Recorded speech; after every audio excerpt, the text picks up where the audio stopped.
ថ្ងៃនេះខ្ញុំមានវីដេអូមួយបង្ហាញពីបង្កើត REST API ហ្នឹងដើម្បីយើងទៅសេជាមួយ Flutter អញ្ចឹងយើងត្រូវប្រើភាសា PHP ដើម្បី connect ទៅកាន់ database ហើយបោះជា API ហ្នឹងមកឲ្យ Flutter អញ្ចឹងជាបន្ទាប់យើងត្រូវមានដូចជា SAM ឬក៏ WAM អញ្ចឹងទៅហើយយើងត្រូវទៅបង្កើត database ឲ្យវាមួយទៅសម្រាប់យើងបង្កើតជា table user អញ្ចឹងនៅ table user ហ្នឹងខ្ញុំបានដាក់ field នៅលើ screen ហ្នឹងហើយមានដូចជា8 field អ្នកនរគ្នាអាចមើលតាមហ្នឹងទៅហើយបន្ទាប់មកនេះយើងចុចបង្កើត database មួយមកហើយខ្ញុំដាក់ឈ្មោះវាថាBBU BTB 109ហើយ P 17ដាក់ឈ្មោះអញ្ចឹងហើយបន្ទាប់មកកន្លែងcollection នេះយើងអាចយកដូចជា USTF 8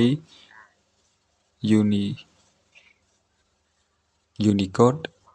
នេះ Unicode CI នេះតើមកយើងចុច create ទៅហើយដល់កន្លែងនេះយើងដាក់ឈ្មោះ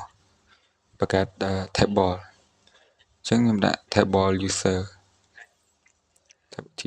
ហើយមាន8 field យើងចុច create ទៅមកដល់កន្លែងនេះយើងកំណត់ field ឈ្មោះ field ឲ្យ table ហ្នឹងអញ្ចឹងយើងដាក់តាមហ្នឹងទៅ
បន្ទាប់មកកន្លែង insert tab